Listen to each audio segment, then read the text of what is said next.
course, it's hard to say, but it really did hit me. Well, hit my car, that is. Yeah, that's right. My car needs a new bumper. And if I have learned anything about driving, it is that people in Texas suck at it. I mean, it rains and we all crash. And if it snows or the roads are icy, let's face it, we don't have a chance. Oh, and do you know what's really fun to do? Drive on the highway with your blinker on, continuously. I mean, not just when you're switching lanes, but when you have no intention of actually moving over. It's cool. I get it. You're a moron. It's something else that's great. Cell phones. They make people do super smart things like, oh, I don't know, turn into parked cars on an otherwise empty street. Yeah, they left me a note. Not to mention the fact that phones allow you to swerve around in your lane, dancing with an unseen partner. Apparently, it only takes one to be an idiot. You know what else? I also have a soft spot for unhasty folk. You know, those ones that refuse to drive the speed limit. I sometimes question if they have feet. I mean, do they know where the pedals are? I shoot lasers at them from my eyes. They're like slow people in a mall that just won't move out of your way. And you're forced to shimmy to the left and right, hoping to find a clear path. In any case, yes, it hit me.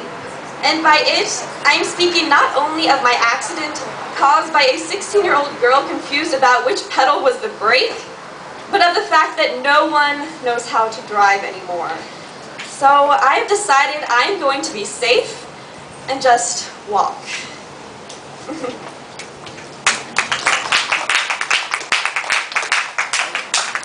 This next one is called Crumbs on the Floor. I'm sitting in the most evil place in the world, and I see those laughing crumbs on the floor. I'm just taking a sip of my overpriced coffee, lounging in a big cushion of a chair, blinded to all else but my caffeinated indulgence, until I see the crumbs. And the silly world of American consumerism gives me a not-so-subtle slap in the face. We live in a society where we leave our crumbs on the floor. While so many are suffering from a lack of food, we live in a place where paying $3 for some Starbucks doesn't really faze us. And we leave our crumbs on the floor. And do you hear me? There are crumbs on the gray tiled floor in my Starbucks and no one seems to care. Everyone is ignoring the tiny morsels of food, and I know soon the black-haired, tattooed Starbucks employee will soon sweep up the crumbs and transfer them to a better home, the trash can. There are crumbs in every Starbucks, in every restaurant, in every home. Yet still we can never get enough. All of us are always wanting more.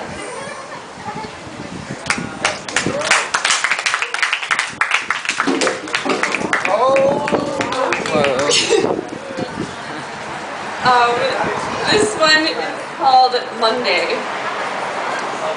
It is Monday morning, and I am extremely annoyed. I have slept through my alarm, and my eyes refuse to open. There is a frantic knock, knock, knock on the wooden door, and not only am I going to be late, but I am reminded of the sad fact that I still live with my parents.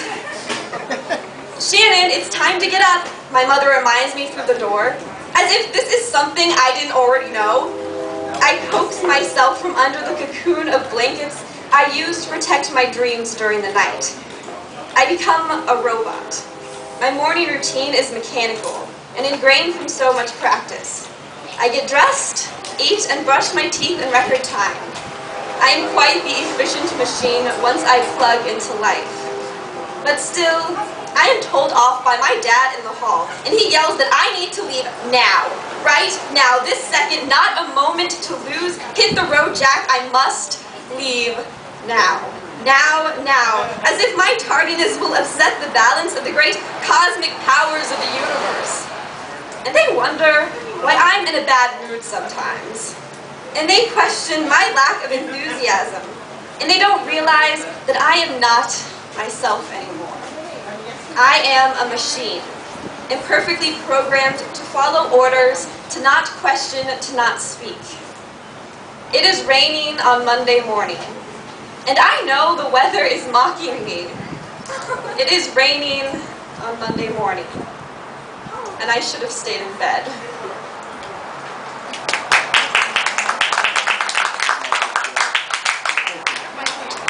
This next one is called Sneaky Cupid. A man smiled at me, and I was instantly hit. Not even a warning from Cupid before he laughed and picked his target. Before he let his arrow sweetly sing a song I have never heard. Sing a song I can physically feel. Stupid, stupid Cupid. Who does the little winged fellow think he is? This is not the time.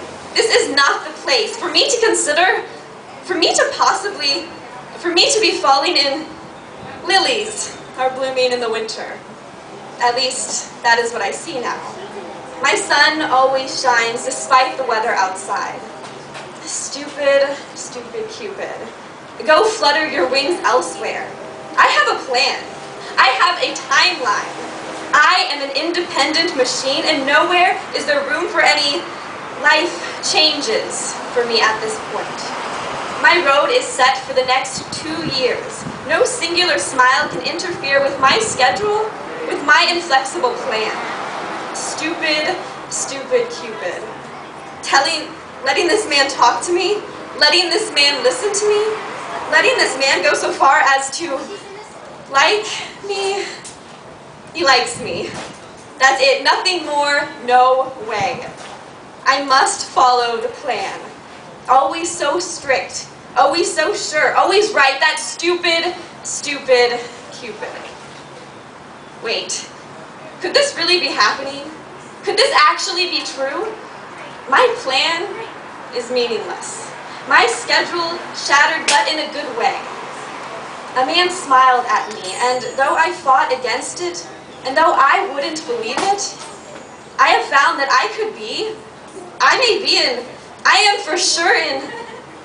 I am in love. Stupid, stupid Cupid. You knew all along. Stupid, stupid Cupid. I can never thank you enough.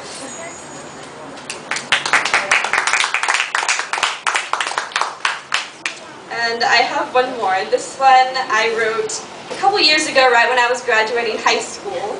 And I think it's still pretty relevant for today. So it is called Life in an Era of Technology.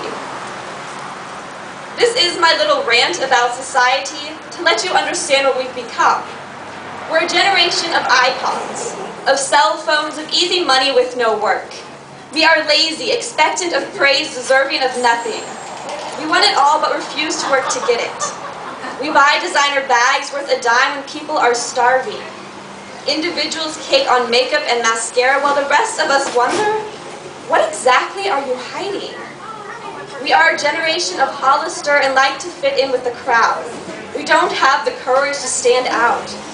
We follow the massive majority, accepting conformity. Don't forget the CROCs. You look like dweebs. The girls wear stilettos to school trying to be someone they're not, while a small group of us laugh at how unpractical everyone is. No, I don't, kid. We disrespect authority and party on the weekends. We brag about how trash we were, when really we sound like idiots. No one cares what drugs you did. People want to know how many individuals you helped. They want to know you aren't a waste of a life. Yet, we buy gifts instead of make them, to purchase love in a consumer-friendly way. What happened to really caring? Are we so against sharing? Our time, our words, our love? We've lost real feelings of sincerity. DVDs, PS3s, and other electronical things? MySpace, Facebook, texting in class? We've forgotten what it's like to ask. A simple question out loud, face to face, we can't remember how to articulate. Our words are printed and easy to delete. We need to learn how to speak again. To speak with conviction and understand how much more meaningful it is to listen or talk, to touch, to connect with an actual person. We are a generation that has been lost, and we need to be found. So turn off your computers.